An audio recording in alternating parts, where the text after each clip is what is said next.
Can somebody confirm you can hear me? I can hear you.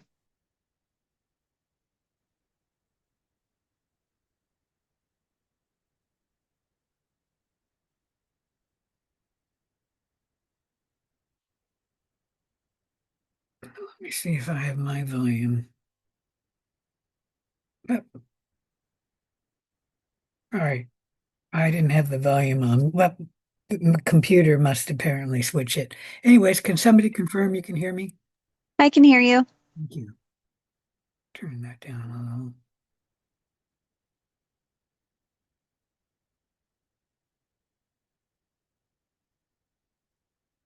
All right. Today is June 3rd. Before we begin, are there any questions? Let me share my screen here.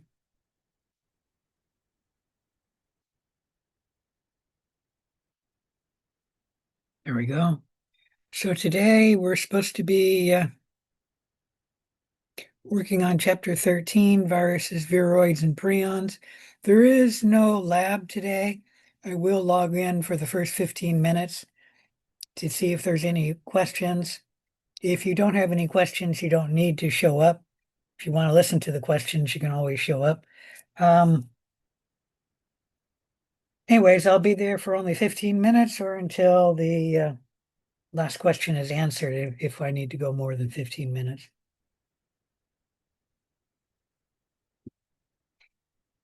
Hmm. I don't think there's anything more I need to say about the schedule. Let me state I've got some grading done. I need to get lab 9 graded, and then that'll be the last of the lab grades. But let me tell you about your unknown notes. The unknown notes will count the same amount as a lab, so 5 points. So make sure you finish your unknown notes, put in everything that's supposed to be there. Let me see if I can show you that.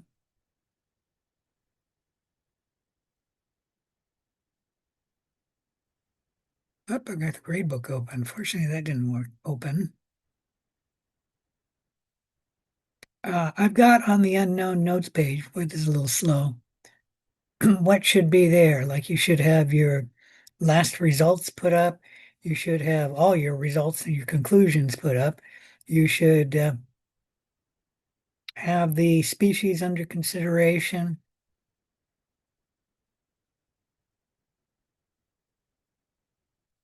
Let me see if there's anything else I need to talk about. There it is, 5 points.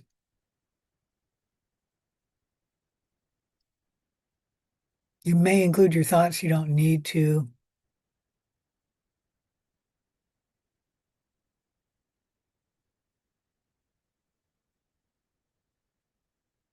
Okay, that's it.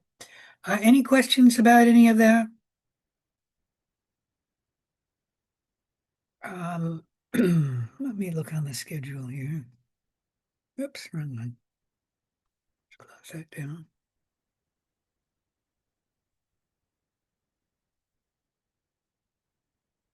The unknown notes page will close Friday, June 13th, but realize if you ask for something on Friday, June 13th, it has to be a one day test, because on Saturday, June 14th, the unknown project is due.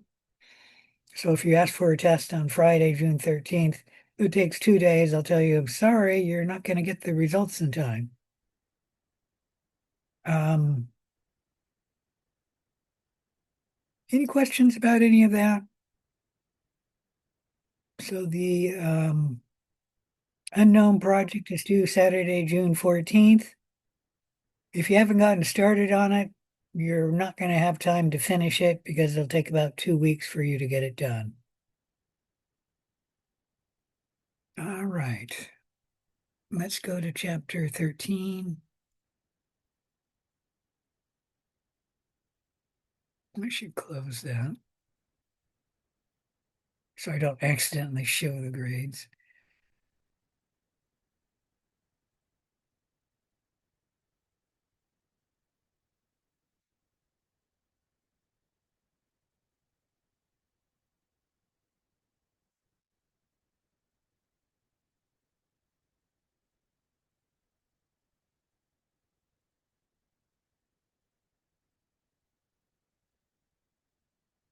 There we go. So last time we talked about the capsid of a virus, the protein coat. All viruses have obviously their genome, which is either DNA or RNA, and the protein coat, which is the capsid. Some viruses have an envelope, a layer, a bilipid layer around the capsid, but not all viruses have an envelope. Let's move that over to here. So viruses have a general morphology. Morphology is the shape. We classify the viruses on the basis of their shape, and the shape is due to their capsid structure. There's a helical virus, which has a helical capsid. There's a polyhedral virus, which has a polyhedral capsid. And there's one there. There's a polyhedral virus that has an envelope. You can tell that because it has spikes on it. And that's probably the lipid envelope in the dark blue colors. The spikes being the, I don't know, spikes protruding out of it. But the capsid is what gives it the shape. The polyhedral is like a fancy dice. That edge is cut out of that one. I don't see the helical part in this one, but if somebody sees it, you can mention it to me. And then we have our third virus shape, and it's called complex viruses. Complex virus can take on essentially any shape. Bacteriophage T4, for example, looks sort of like the lunar lander of the Apollo missions. There's a complex virus. There's another complex virus. Any question about any of that?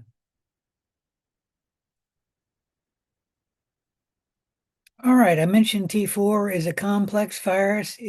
Virus T4 belongs to the T-even family of viruses. T2, T4, T6 is the T-even family. T4 is a virus you should know because it is the virus that has been studied the most. We know a lot more about T4 than we do any other virus. The reason why T4 was studied so much is probably just because it was growing in E. coli, a cell that most microbiology labs had or virology labs had. And so they decided to study T4. T4 is a bacteriophage. It obviously infects bacteria. Remember, a bacteriophage is a virus that infects a member of the bacteria domain, actually,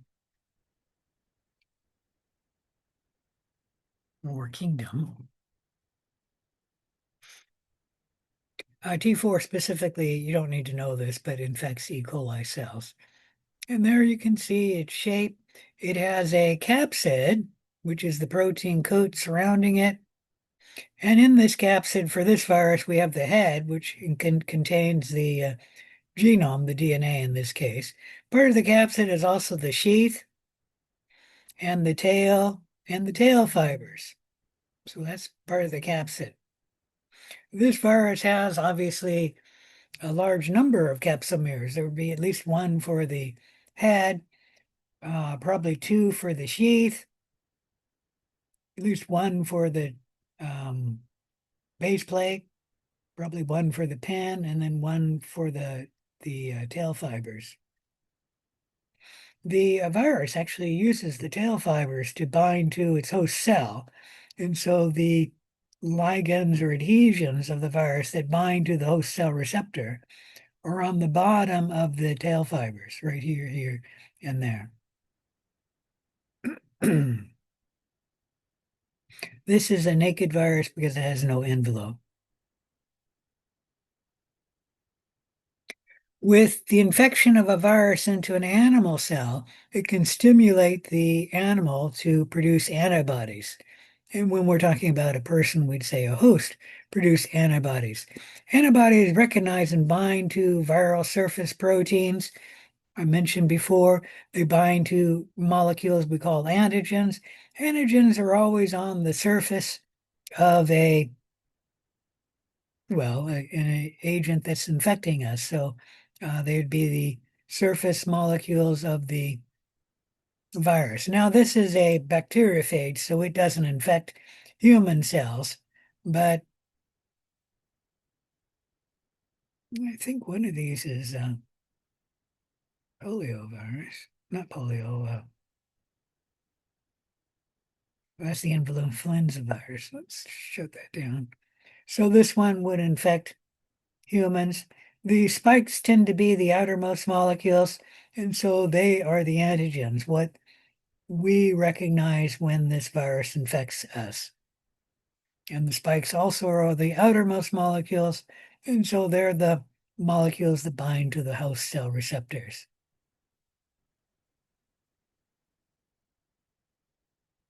Shrink that down again. Some viral proteins can change or mutate frequently, allowing different strains to arise.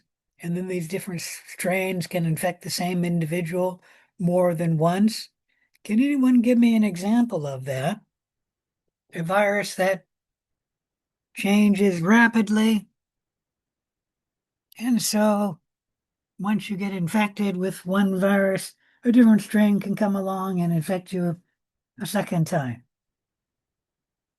Come on. You should all know that answer. The flu? Say again. The flu? Oh, the flu.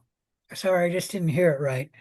Yes, the flu is a virus which can change rapidly, and about every 3 years, the vaccine to the flu will be no longer efficient. So you should get the flu vaccine at least once every 3 years if you're getting a vaccine to protect you from the flu. And they actually recommend the flu vaccine every year just to get high levels of protection. Another one would be COVID-19. We do group viruses into different groupings that we call taxonomy. All viruses are grouped into families based on the type of nucleic acid, the replication strategy, and the morphology. Viruses, let's think, I think they're in order. Let me see now. King, Peterson, King, over from. No, it's order. So all viruses do have an order. All viruses have a family.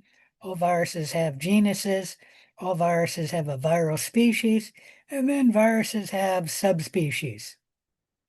Very few viruses have a classification higher than an order.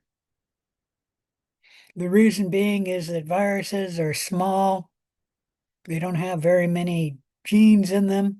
Their DNA or RNA, if their genome is RNA, is not very large. And so we just do not know the evolutionary history of viruses. And when you don't know the evolutionary history of a virus, you can't group them into anything higher than an order.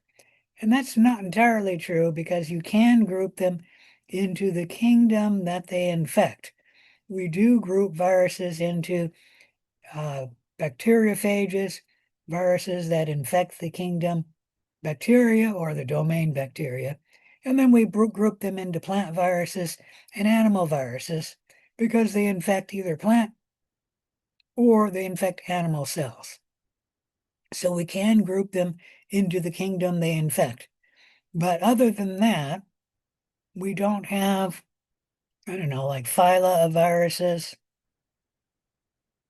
just because we do not know the evolutionary history of a virus. All right, all virus family names in Viridae. The genus names for all viruses ends in virus. A viral species is a group of viruses sharing the same genetic information and the same ecological niche, meaning they infect the same host cells. You'll be pleased to know that all virus species have common English names. There are no Latin names for viruses. So when we're talking about influenza, that's a common English name. when we're talking about poliovirus, that's a common English names. There is no Latin name. And what happened was all of the early virologists were all English speaking. And then when the French and German scientists started studying viruses, they just used the same English names that English virologists had already named them. I did mention that viruses have a subspecies. The subspecies is designated by a number, so you give the virus species name, like poliovirus, and then you'd say poliovirus type 1 or poliovirus type 2. The subspecies is extremely important for viruses because even though they share the same ecological niche, because they're the same species, they can present very different diseases. For example, poliovirus type 1 causes the disease polio. Poliovirus type 2 is used as the live vaccine to protect people from getting poliovirus type 1, telling you the importance of the subspecies in a virus. Any question about any of that? Let me see if I can remember correctly. So the Sabin vaccine, if you ever heard of that, it's the polio virus, which many of you might not have heard of because polio is at least extinct in first world countries. And I think there's only 3 countries in the world where polio virus is currently found. But the Sabin vaccine is poliovirus type 2 or subspecies type 2. Any question about any of that?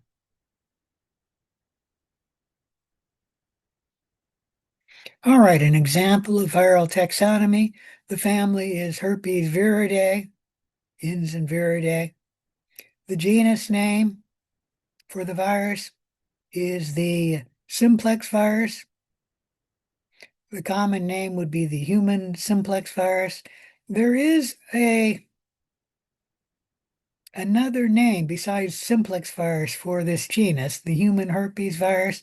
However, this name is not taking hold, and it's been around now for about 20 years. Not even scientists are calling it the human herpes virus. We're still calling it the human simplex virus. The subspecies would be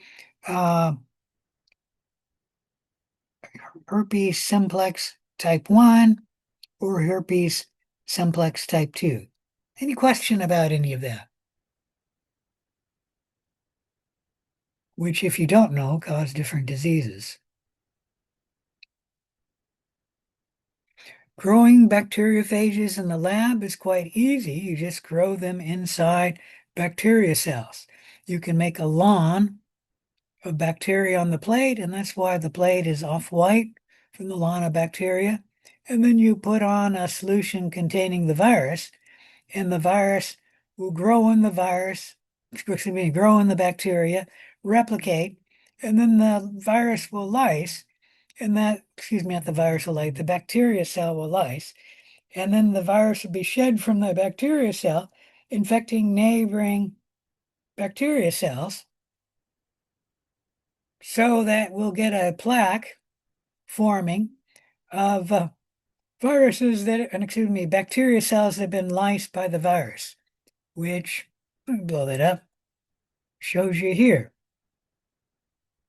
Now this plaque looked like it is formed from 3 viruses, and the plaques formed together and formed one. But this virus and that virus is a single plaque, but so is that one, a real little one right there. What probably happened, why that one's so little and that one is so big, is that, see if I get paint right away.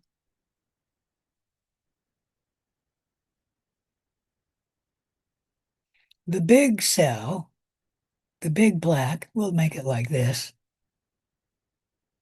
probably formed, should be a little rounded, by a virus attaching to a bacteria cell at the very beginning, whereas the little plaque, we had a bacteria cell. Let's break this now. We had a bacteria cell over here. We'll make it sort of like E. coli. And then the virus is over here, a little virus. Let's try and make that a little rounder. What probably happened there is this bacteria cell had to grow, so it will divide. And obviously the virus isn't touching the bacteria yet, but then the bacteria grew again. And I'm going to stop growing over here because you're getting the picture. And then it grew again and again and again before the bacteria cell grew to touching the virus. And now the virus infected the bacteria cell and would replicate in this cell, lysing the cell, and then the virus will go to neighboring cells. This one doesn't need to go very far before it infects another bacteria cell. And that's why this plaque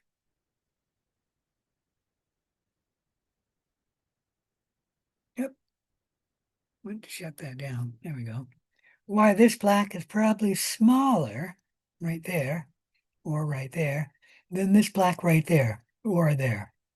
Any questions about any of that?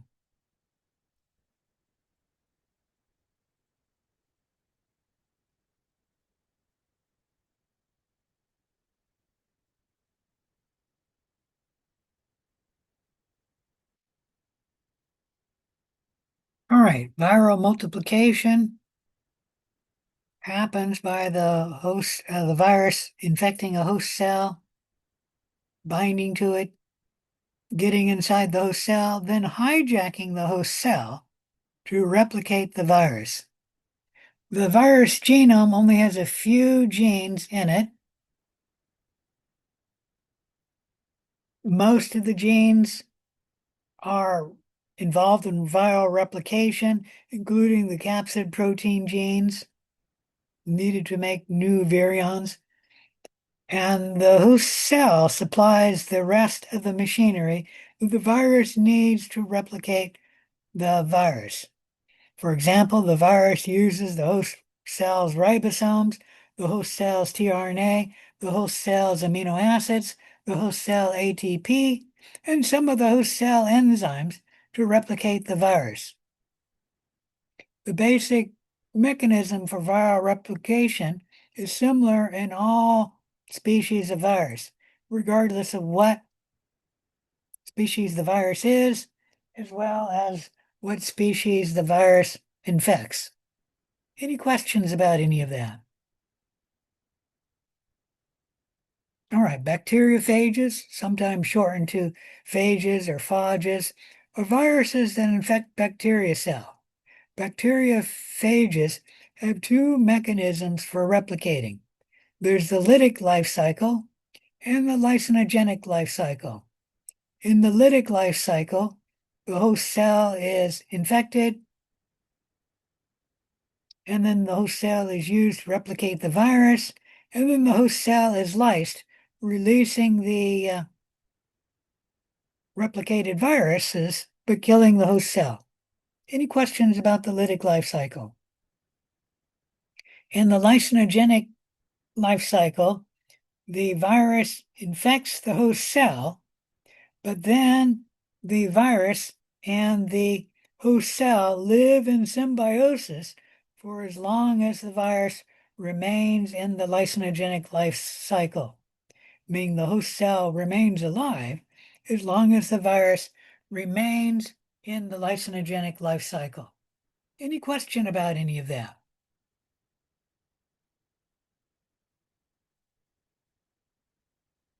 All right, so before we talk about the life cycles of viruses, when we're talking about a bacteriophage, what do we need to make before the virus can replicate?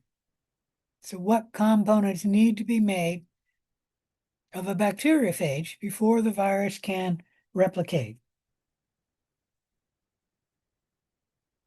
Well, do you need to replicate the viral genome? That's a yes or no question, people. Yeah. Yeah, you need to replicate the viral genome, and at a minimum, you need to replicate the viral capsid proteins. If the virus has an envelope, it would need to replicate that in some manner, although the virus doesn't actually replicate that, but we'll explain that later.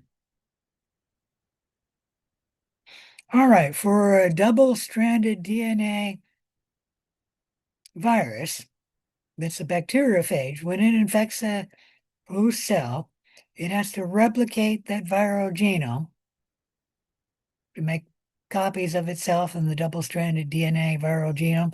The double-stranded DNA has to be transcribed to make viral messenger RNA. The viral messenger RNA has to be read and translated into capsid proteins. And by the way, the host cell does all of this translation. And then the capsid proteins have to get together with the viral genome to make the new progeny virions. Let me shrink that down a little. So the a virus lytic life cycle follows 5 stages. First attachment, then penetration, then biosynthesis, maturation, and then release of the newly replicated virions. Let's watch a little movie on the lytic life cycle of a virus.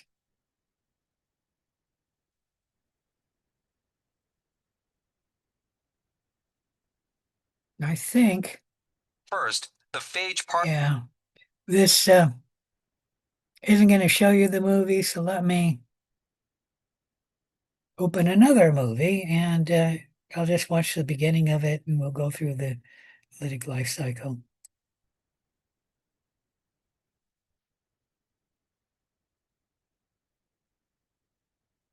Yeah, on this one, I just don't have a reader on this computer from Clark College that reads the movie. So let me open this one.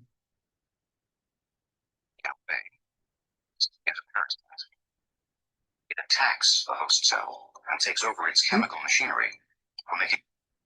Sorry about that. Trying to expand it. I'm having trouble. Oh, there we In go. a way, the Nope. virus is a parasite. It attacks the host cell and takes over its chemical machinery, making protein. Let me figure out how to enlarge this. Oh, there we go. And nucleic acids.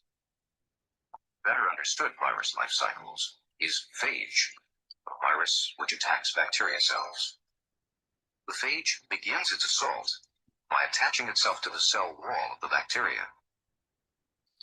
This attachment is very specific, and each type of phage can only attach to a certain type of bacteria.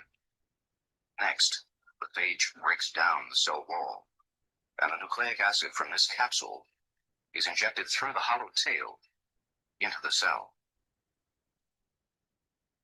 The viral nucleic acid uses the cell's enzymes and organelles to replicate new viral parts. The parts are assembled into new virus particles called virions.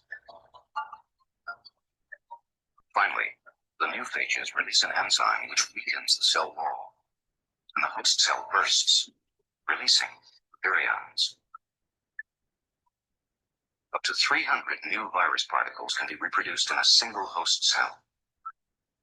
This process of viral multiplication is called the lytic cycle.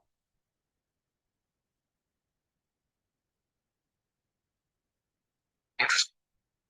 Let me back up just a little bit. The next one is the lysogenic life cycle, and we'll get to that. So I'm going to leave this up here. So first, well, are there any questions about the video? It was a very good video going through the lytic life cycle. And it's going to go on with the movie, it'll go on to the lysogenic life cycle. So in the lytic life cycle, the very first thing is attachment, where the bacteriophage actually attaches to the host cell. Once again, the bacteriophage has ligands or adhesions.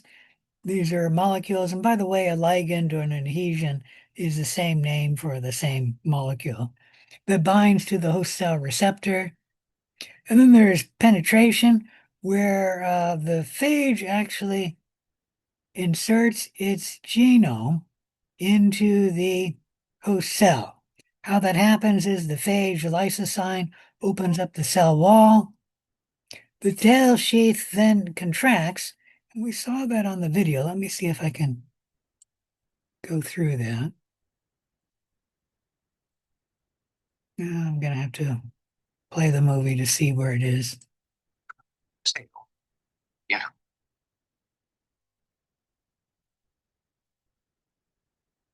It's down cell wall. And the nucleic acid from this capsule Like I said, you saw the sheath there contract.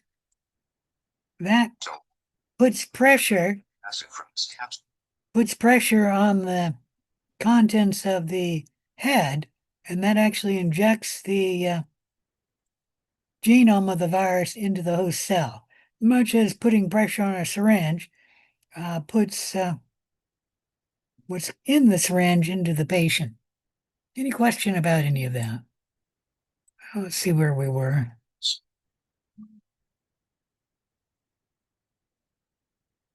300 host cell. This process of viral multiplication is called the lytic cycle. There we go.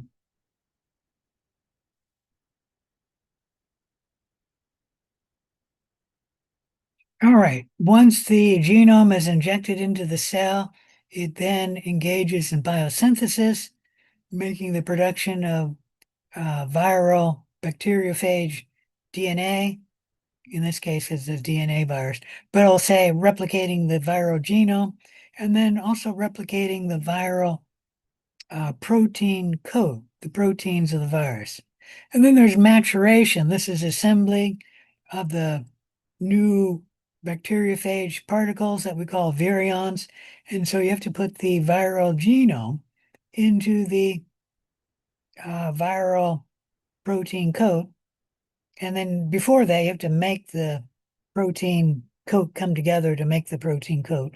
And then you stuff it with the viral genome. And then there's release, where the last thing the virus does is it releases an enzyme, lysozyme, which breaks down the cell wall. And then water will enter the bacteria cell, and the cell membrane will expand and expand until the cell bursts. And then when the cell bursts, that will release the newly replicated virions from the host cell. That will, of course, kill the host cell.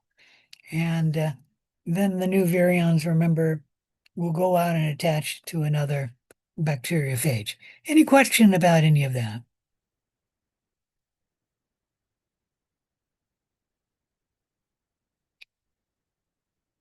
So showing you the capsid protein stays on the outside of the cell after it injects the host genome into the cell. The host genome is the important part.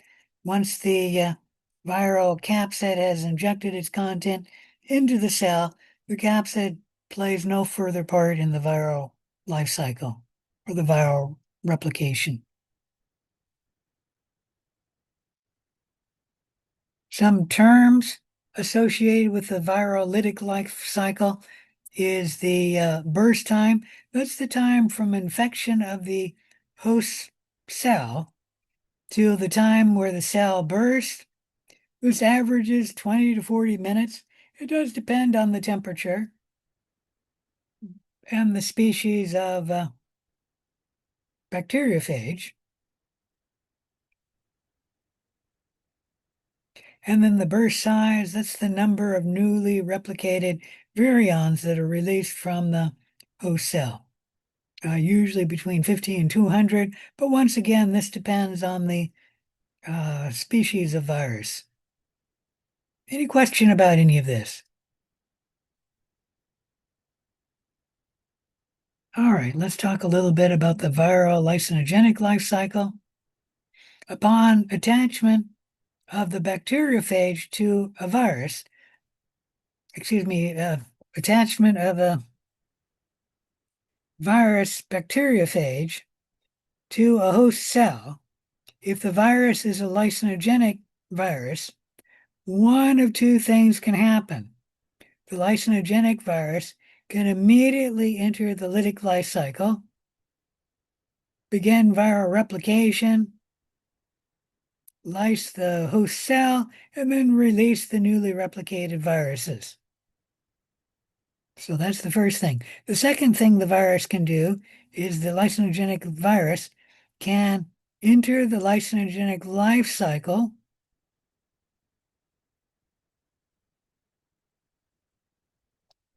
and while the lysogenic life cycle is active, the virus, the lysogenic virus, and the host cell will live in symbiosis. The bacteriophage is mostly inactive. The virus will not replicate, its genome will not replicate the viral protein coat. Those molecules or those genes are inactive. And it's because of the lysogenic life cycle has a repressor protein that represses the lytic life cycle genes.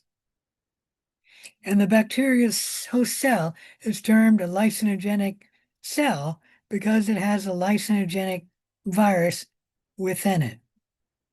The bacterial host cell remains alive for as long as the virus remains in the lysogenic life cycle. Any question about any of that?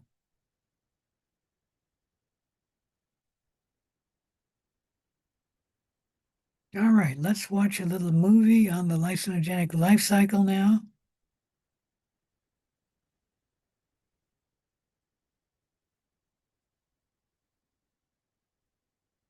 Interestingly, the cycle does not always happen immediately. Now, let me state that there are some species of viruses which are lytic bacteriophages, and they only have the lytic life cycle. However, the lysogenic viruses have both the lytic life cycle and the lysogenic life cycle. And this is referring to a lysogenic virus.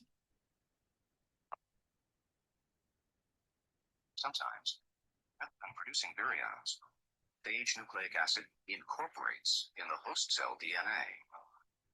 Now, each time the cell divides, the phage DNA is also reproduced and spread to more and more cells.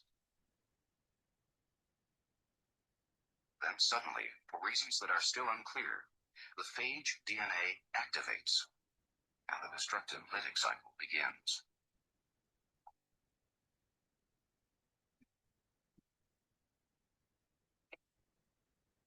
Once again, cells. Generation of phage to invade new hosts.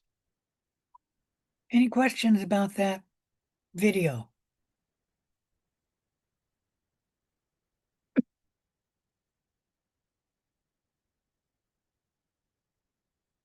So when a lysogenic virus infects a host cell, it will inject its genome into the host cell. The virus now has to decide immediately upon injection of the virus into the host cell whether it wants to enter the lytic life cycle or the lysogenic life cycle. So that the virus makes a decision right away. If it enters the lytic life cycle, it just replicates its viral genome and its capsid proteins, assembling the viruses, lysing the cell, and that's the normal lytic life cycle. However, if the virus decides to enter the lysogenic life cycle, the viral genome will actually insert itself into the host cell chromosome. Let me blow this up so you can see that a little better. So the viral genome is a reddish purple color, and the bacterial genome is a purple color. And there we see the reddish purple in the viral chromosome. Oh, didn't mean to do that. This virus is called a prophage when it is integrated into the host cell's chromosome.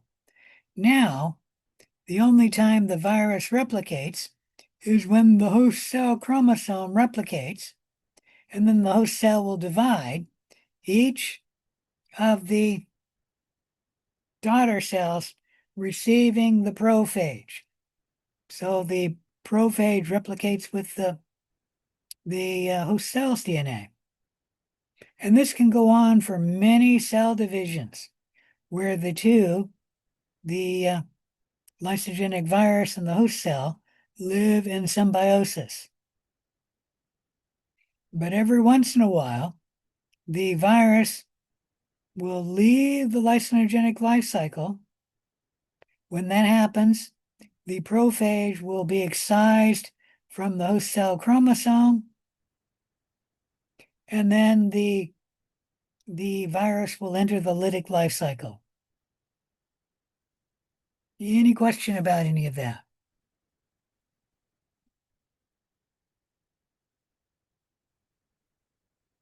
Now it is known that there is a repressor protein of the lysogenic life cycle that keeps the phage or the bacteriophage dormant, meaning this repressor protein stops the genes of the virus from entering the lytic life cycle. The lytic life cycle genes are turned off. And as long as that repressor protein is active, the virus will stay in the lysogenic life cycle. And then the host cell will divide, and the two will live in symbiosis for many generations. However, occasionally, the virus loses the lysogenic life cycle and then enters the lytic life cycle. When that happens, like I stated, the prophage leaves the host chromosome, becomes independent, and then the cell enters the lytic life cycle. The repressor protein is no longer active when the cell leaves the lysogenic life cycle. They've studied this now for over 50 years. I believe it's actually over 70 years now, and they do not have a good handle on why the lysogenic virus leaves the lysogenic life cycle and enters the lytic life cycle.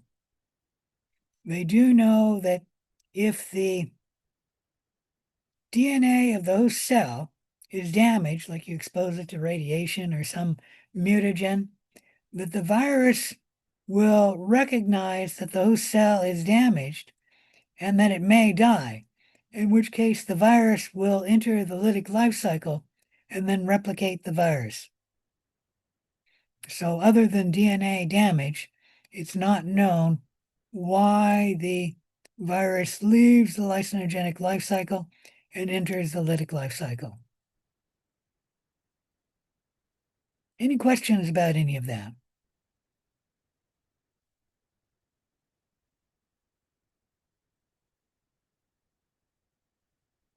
All right, there are some consequences of lysogeny. First, if the host cell has a lysogenic virus living inside it, that host cell is immune to infection by the same bacteriophage. So the same species of bacteriophage cannot infect that lysogenic cell, the host cell.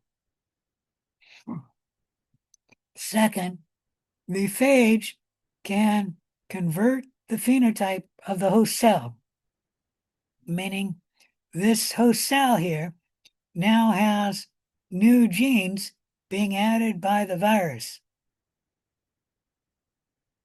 The prophage there gives the cell new genes. Those genes, once they're expressed, can give the phenotype of this host cell a new phenotype or change the phenotype. And so it's called the recombinant cell. The best example of the phage conversion is in the case of Corynebacterium diphtherium.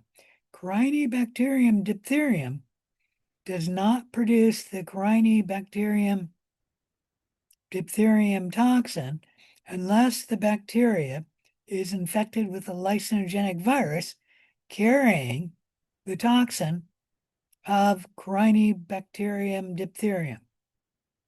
Is that clear? So if you're infected by Corynebacterium diphtherium, hopefully that bacteria will not have the lysogenic virus in it, because if it does, you will receive the Corynebacterium diphtherium toxin. So in a sense, depending how sick you will be, will depend if the bacteria is infected with the lysogenic virus. Any question about any of that?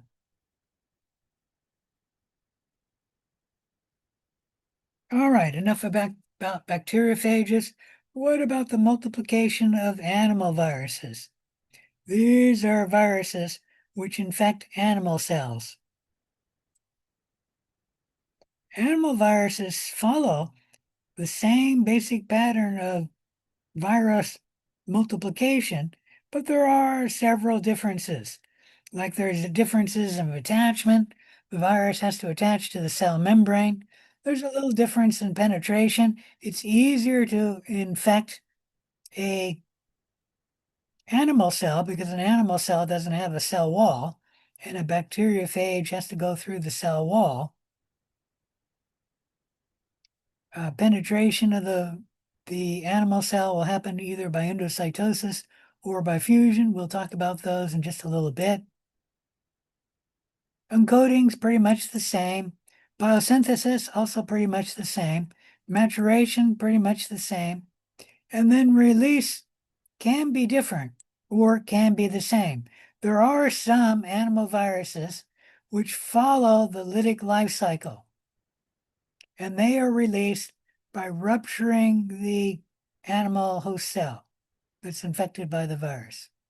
And that's a lytic life cycle. So we do have lytic life cycle in animal viruses. However, there is another way that the virus can be released in animal cells, and that is by budding of the virus out of the host cell. And this is called the budding life cycle, a life cycle which is not found in bacteriophages, but it is found in animal cells. Some species of virus that infect animal cells replicate by the budding life cycle. All of these viruses that replicate by budding are envelope viruses. Any question about any of that? Another difference between multiplication of animal virus and multiplication of bacteriophages is in bacteriophages, the virus has to replicate in the cytoplasm, because in bacteria, there's no other place in the bacteria for the cell to replicate. For animal viruses, they may replicate in the cytoplasm, or they may replicate in the nucleus. Any question about any of that? And so that's one of the main differences between animal viruses and bacteriophages, and that is an animal virus can replicate in the cytoplasm, or it can replicate in the nucleus, depending on the species of virus. But Bacteriophages only replicate in the cytoplasm. And I guess the other main difference is penetration. The bacteriophage dissolves a little spot underneath the virus of the cell wall using the enzyme lysozyme. You saw that in the movie. And then the bacteriophage contracts, injecting the genome of the virus into the host cell. That's different in animal cells. They enter the virus either by endocytosis or fusion. Let me see if that goes on now. Here we go. So attachment happens to the cell membrane, and then penetration of the virus happens by endocytosis, where the virus causes the membrane to start unfolding further, and then this will be brought into the cell. Let me get paint out here and then draw it for you. So here we have our cell membrane, and it's unfolded.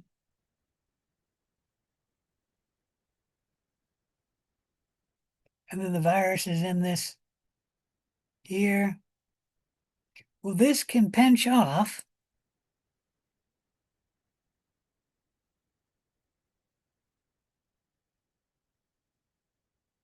Forming a vesicle inside the cell. The cell membrane pinches off, forming the cell membrane. And then this becomes a vesicle, and it's inside the cell now.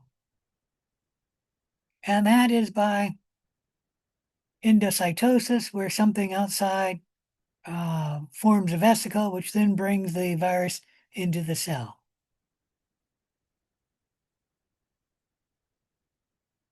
The second way the virus can come into the cell is by fusion.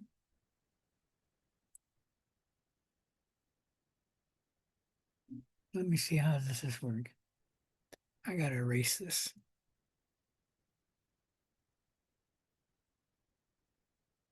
Probably be easier just to start all over again, because erasing is difficult.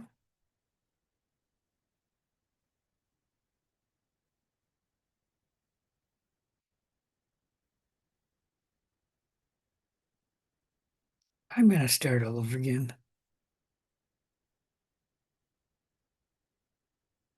Oop. Guess I'm not gonna start all over again. How do I open up a new one? Oh, there we go. All right. We have a cell which has a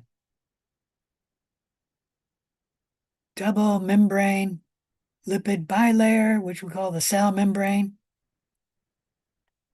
And then we have a virus, which I'm going to put down here, which also has, let's do the outer one here, which has a envelope, which is also a lipid bilayer.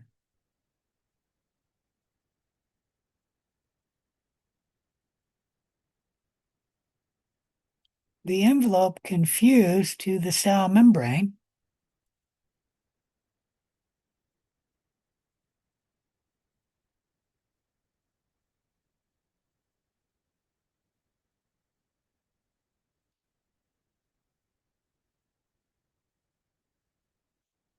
I guess I should put the virus, the core and the DNA here, because this is the envelope.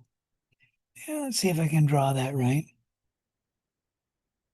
This then pinches off here. That pinches off there. This pinches off here. And that pinches off here. Now the cell envelope comes along here and now goes around the virus. And then this virus core protein, as well as the genome, can now move into the cell. Any question about any of that?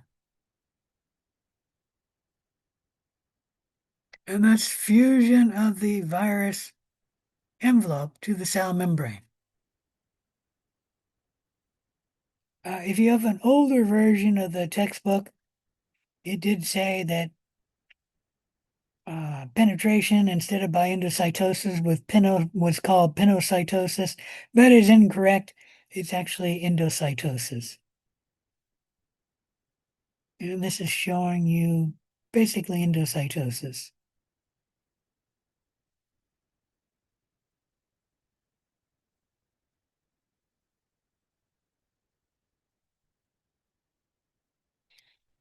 All right, let's talk a little bit more about the budding life cycle. We did mention that animal viruses can follow the lytic life cycle if there are species of animal virus that replicates in the lytic life cycle, where it infects the host cell, replicates the virus, and then lyses the host cell, releasing the virions.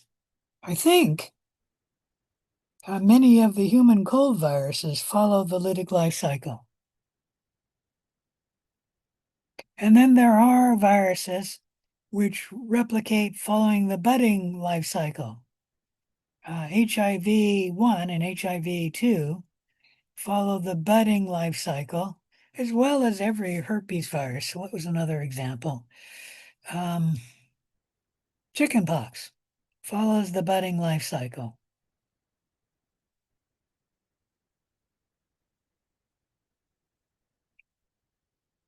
What happens is the virus replicates the viral capsid in the viral genome at low numbers. So not at high numbers like in the lytic life cycle, at low numbers. And then this virus actually comes up to a membrane. It may be the cell membrane, it could be the nuclear membrane, it could be the membrane of the endoplasmic reticulum. Depends on the species of virus or what membrane it comes up to. And it comes up to a portion of the membrane that has viral proteins in it. Let me blow this slide up. So the virus has made proteins. It could be glycoproteins. It could be spike proteins even. And it puts them on the membrane. That virus then comes up to the membrane where these proteins are, like this portion of the membrane doesn't have the proteins, doesn't go over there, it comes over here, and then begins pushing on the membrane, forming a bud, pushing further, forming a real big bud, and then pushing off part of the membrane, the cell membrane or the other membrane reseals and forming a envelope around the virus. And this is how envelope viruses obtain their envelope.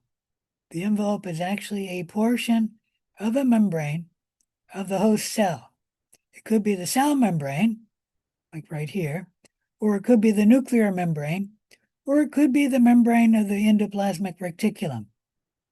The virus just buds out of that membrane, rips it off, uses that membrane to form its envelope. Like I said, it always comes up to a portion of the membrane where the virus has inserted viral proteins or glycoproteins. And then that membrane will become the envelope of the virus. And of course, the membrane reanneals on itself so that the budding life cycle usually happens at low numbers where the budding virus does not kill the host cell. Any question about any of that? Here we're looking at an actual electron microscopic image. There's a host cell, and these are budding viruses budding out of that host cell.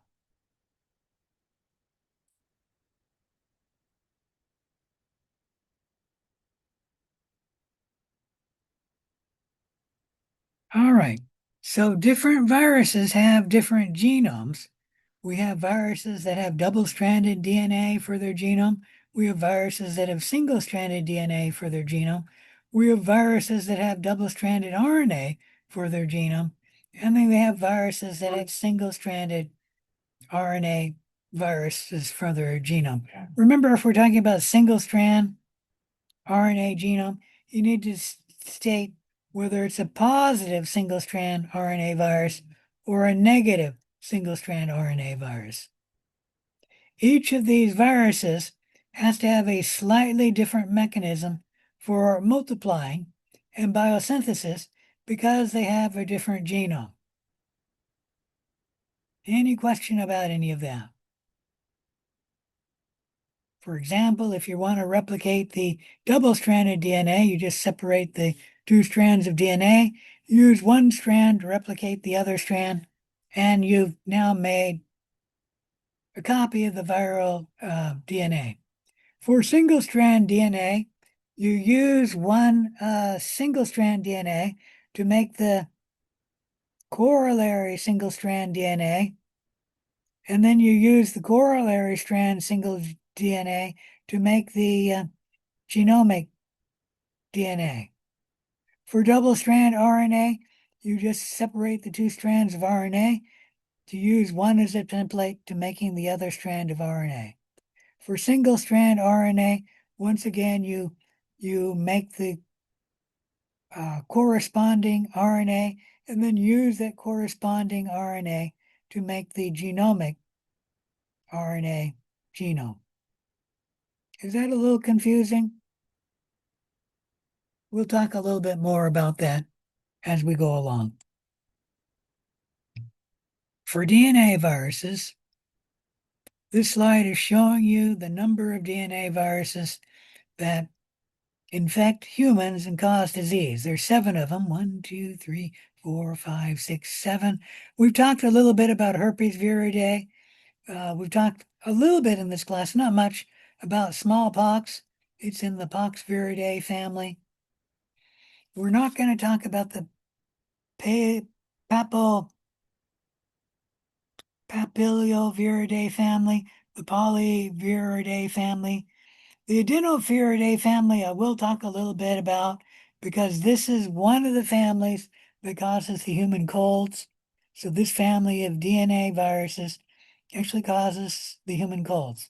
We won't talk about the Hepaviridae family or the Paraviridae family, but this table is showing you the family, the type of strand it is, whether it's an envelope or a naked virus, the capsid symmetry, the size of the virus, and then some of the diseases or genera of viruses that cause the disease in humans. As I mentioned, Poxviridae causes smallpox as well as cowpox. If you've ever heard of monkeypox, it's in this family too. The herpes viruses in the family Herpes viridae, causing herpes simplex type 1, herpes simplex type 2. These are the same genus, but different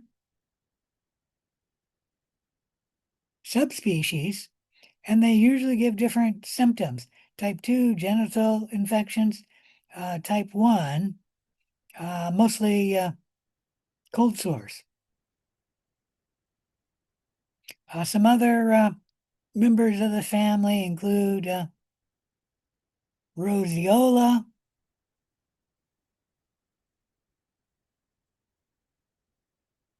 Epstein-Barr virus,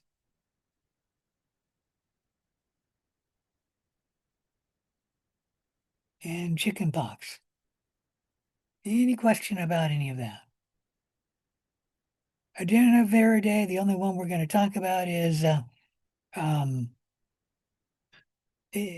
are members of the Adenoviridae family that cause the human colds.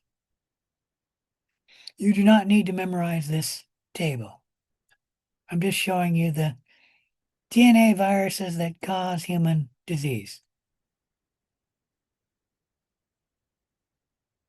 All right, for DNA animal viruses, and we're really talking about animal viruses here, DNA animal viruses generally are copied in the genome. So, not the genome, they're copied in the nucleus. So DNA animal viruses generally replicate in the nucleus.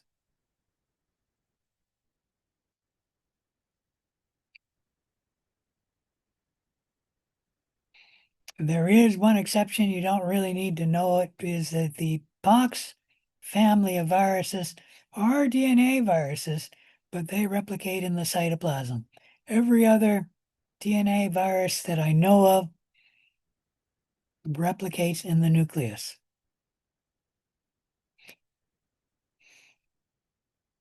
The DNA is copied in the nucleus, but the messenger RNA is made in the nucleus. It has to move into the cytoplasm to make the viral capsid proteins.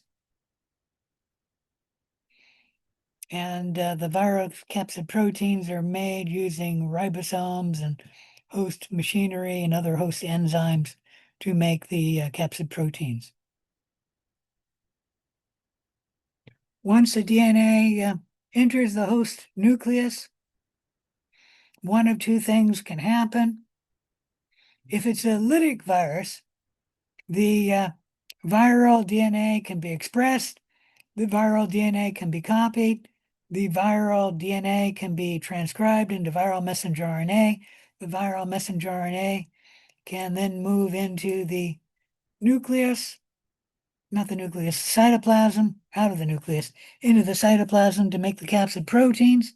And then the viral replicated DNA will get together with the viral capsid proteins to make the new virions. And then the virus will be released from the cell, oftentimes by lysis of the cell, but that's not entirely the case.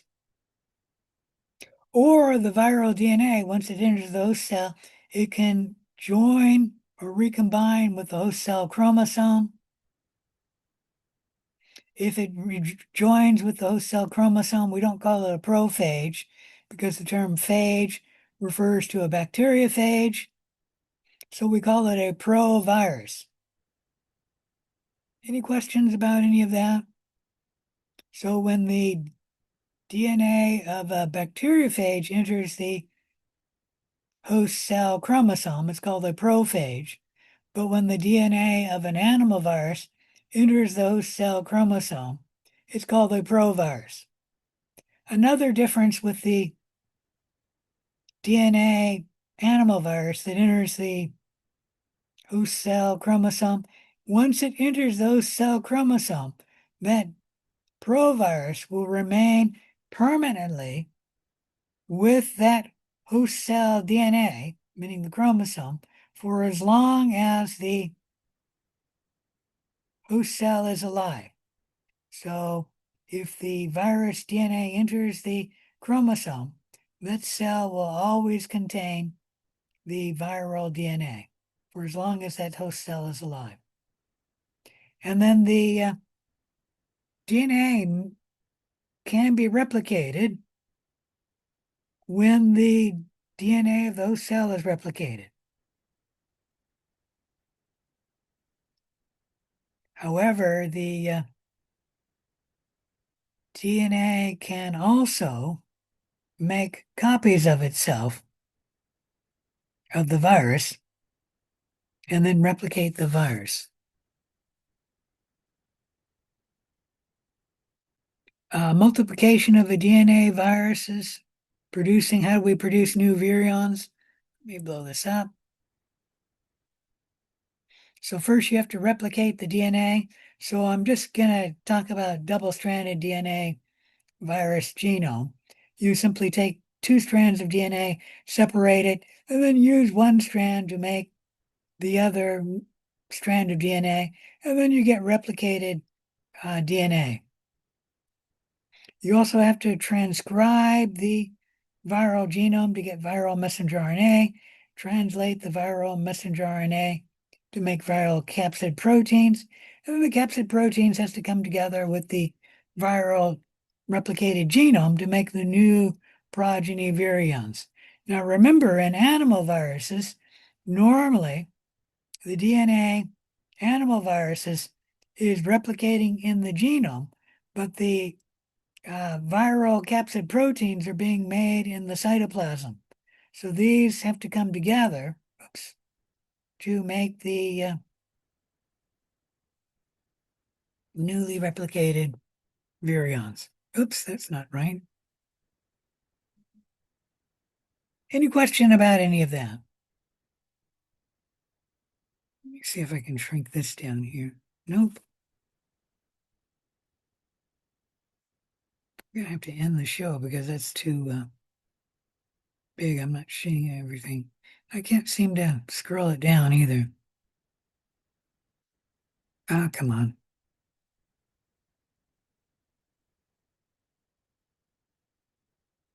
There we go. I'll blow it up so you can see it a little better. So this slide is showing you what's happening when geez, having a hard time. Yeah, that's too far. There we go.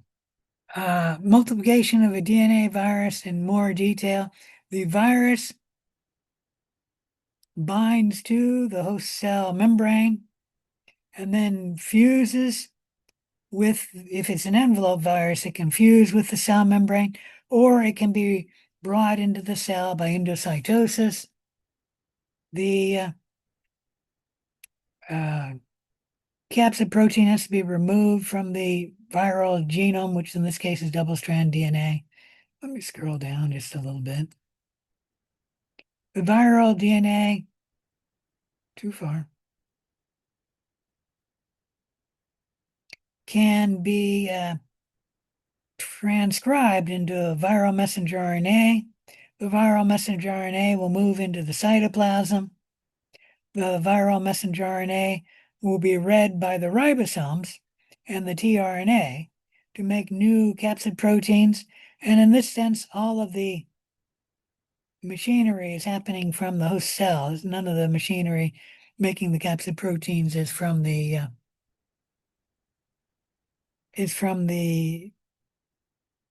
virus, with the exception of the messenger RNA. And then the capsid proteins are made of the virus. At the same time, the DNA will become single-stranded DNA and then replicated using one strand of DNA to make the new strand of DNA. So we replicate the viral genome. The viral genome then has to get together with the capsid proteins to make the new virion. And then the new virions are released from the host cell, either by lysis of the host cell in the lytic life cycle, or by budding of the virus out of a membrane of the cell, obtaining a portion of that membrane to become the envelope of the virus. And then we have our new freely replicated virion, which is outside the cell, has to bind to a new cell to repeat the life cycle. Any questions about the multiplication of a DNA virus? All right.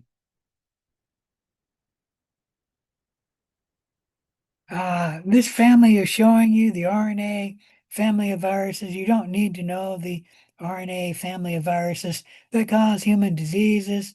So these are the representative genera and the diseases on the leftmost column. And this is the family name on the rightmost column. We'll talk a little bit about Picornaviridae. This is a family of viruses that cause the human colds. It also causes polio.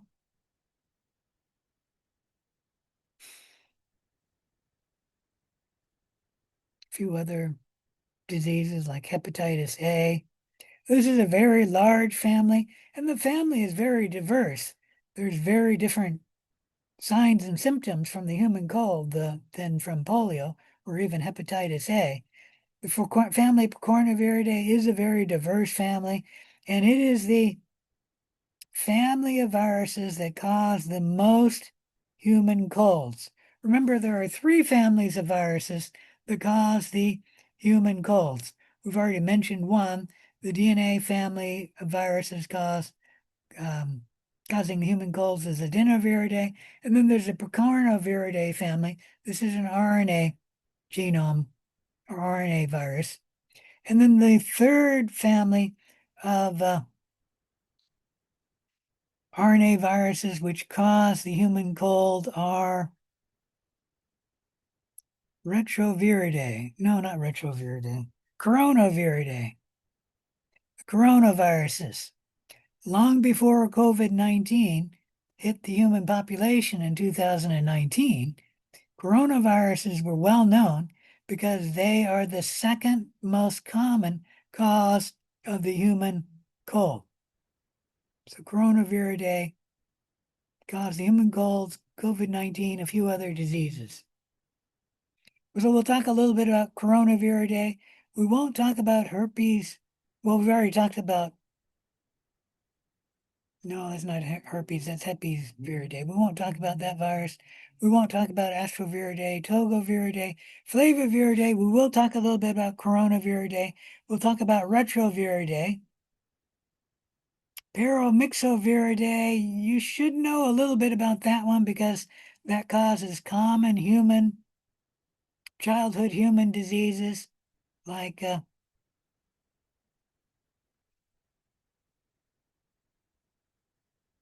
mumps, measles. We won't talk about Rhabdoviridae, Filoviridae, Orthomyxoviridae. You've probably never heard of that term. That is the family of viruses that cause the human flu.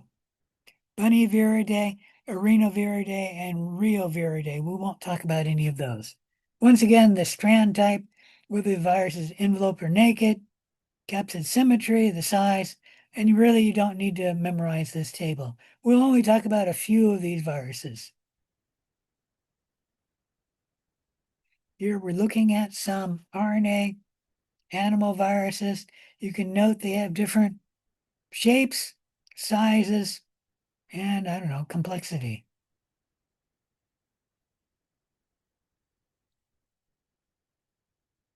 All right, any questions about RNA viruses in general? If not, I'm going to end it here and I will see you on Thursday. Unless you have a question, I will be in the lab from 6:30 to 6:45 to answer any questions. I do have one quick question. It says there's a quiz on our calendar.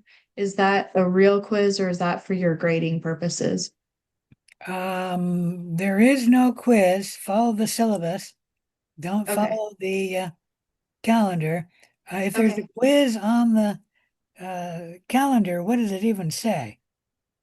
I don't know. It says quiz 5C or something like that. There is a quiz 5C. That's what's going to get your grade for quiz 5.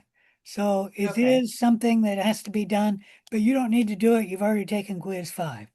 I'm just going to Okay. make Okay. the grade up to 75 points, and that'll be done in quiz 5C. Okay. Thank you. I just wanted to double check. All right. All right. If there's no further questions, I'll say goodbye.